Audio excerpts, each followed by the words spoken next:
Kita harus memerangi penyeludupan. Tidak ada tawaran tentang hal ini. Masalah pangan adalah hidup dan matinya bangsa Indonesia. Saya tidak main-main ini. Ini saya katakanlah ini adalah masalah kebangsaan. Presiden Prabowo Subianto tolak suap demi ekonomi Indonesia meningkat. Media asing dibuat kagum dengan gebrakan ekonomi Prabowo.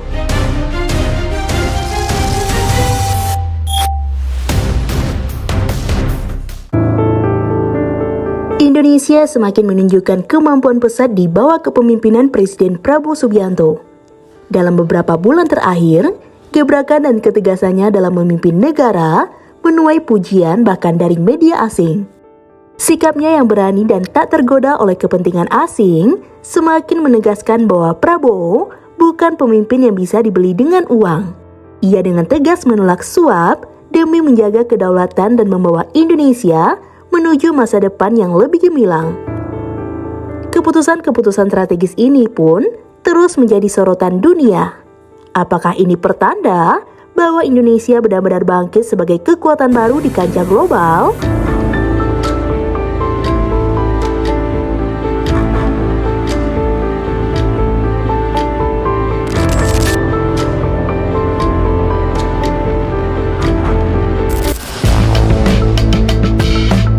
Di bawah kepemimpinan Presiden Prabowo Subianto, Indonesia semakin menunjukkan ketegasannya di hadapan dunia. Prabowo bukan sosok yang bisa ditekan, apalagi dibeli oleh kepentingan asing. Sikapnya yang berani dan tak tergoda suap semakin menegaskan bahwa Indonesia tak akan lagi tunduk pada permainan global. Apa yang diamanatkan oleh Undang-Undang Dasar dan Undang-Undang akan saya jalankan.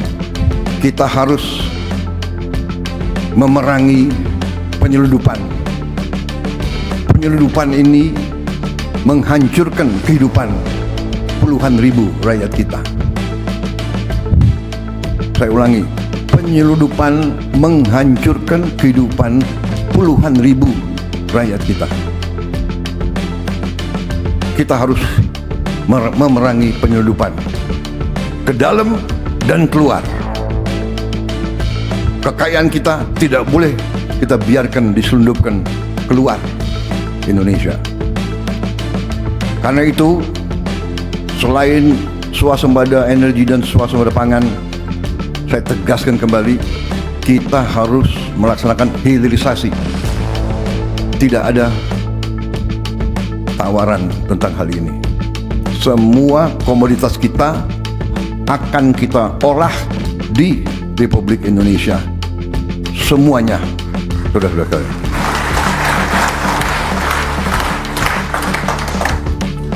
Baru-baru ini, ia dengan tegas menolak suap dari pihak asing yang mencoba menyeludupkan sumber daya alam Indonesia ke luar negeri. Aksi nekat para pihak asing ini justru semakin memperkuat tekadnya untuk mempercepat hilirisasi.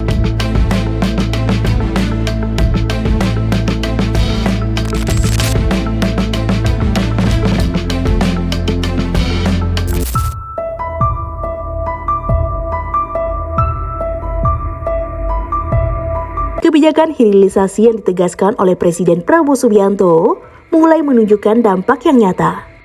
Bukan hanya membuat Indonesia semakin dihormati di kancah global, tapi juga membuat investor asing ketar-ketir. Salah satunya adalah Apple yang kini dibuat pusing akibat sikap tegas Prabowo Subianto. Pasalnya, raksasa teknologi asal Amerika ini kesulitan berinvestasi di tanah air. Pembangunan pabrik Apple di Indonesia makin tidak jelas. Yang lebih parahnya lagi, iPhone 16 bahkan dilarang beredar di Indonesia karena tak mengantongi izin resmi. Usut punya usut, Prabowo sendiri yang menolak proposal kerjasama Apple karena nilai investasinya dianggap terlalu kecil. Apple hanya menawarkan investasi 1,6 triliun untuk Indonesia, sementara di Vietnam, mereka menggelontarkan dana fantastis mencapai 256,5 triliun. Perbedaan yang begitu jauh ini membuat Prabowo enggan memberikan karpet merah kepada Apple begitu saja. Ketegasan Prabowo ini membuat perusahaan dengan valuasi 64.000 triliun tak bisa lagi bersikap arogan.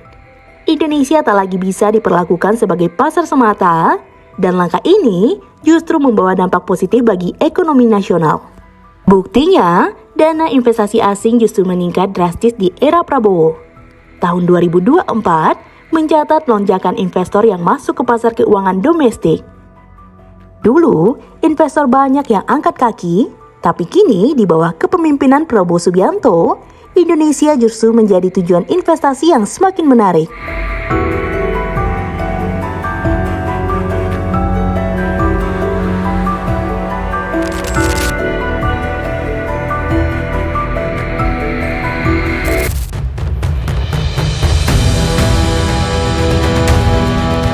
Indonesia kini makin diperhitungkan di kancah global.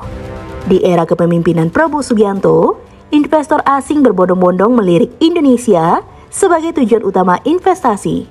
Bolak-balik melakukan kunjungan kenegaraan, Prabowo tak pernah pulang dengan tangan kosong. Hasilnya, komitmen investasi senilai 18 miliar US dollar atau sekitar 294,5 triliun rupiah berhasil dibawa pulang ke tanah air. Salah satu yang paling antusias menanam modal adalah Tiongkok yang siap menggelontarkan investasi fantastis senilai 10,7 miliar US dollar atau setara 166,5 triliun rupiah. Ini bukan angka kecil, melainkan bukti nyata bahwa Indonesia kini dipercaya dunia sebagai pusat ekonomi baru. Dan bukan cuma itu, daya tarik Indonesia makin naik level setelah resmi bergabung dengan anggota penuh BRICS. Indonesia masuk ke lingkaran elit ekonomi dunia bersama Brazil, Rusia, India, China, dan Afrika Selatan.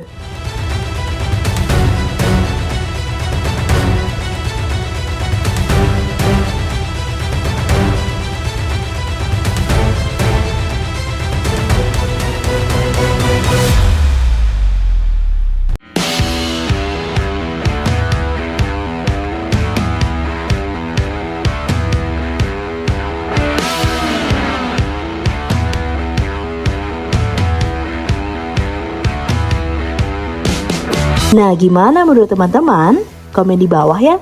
Sekian dulu informasi dari kita. Mimin pamit. See you on the next video.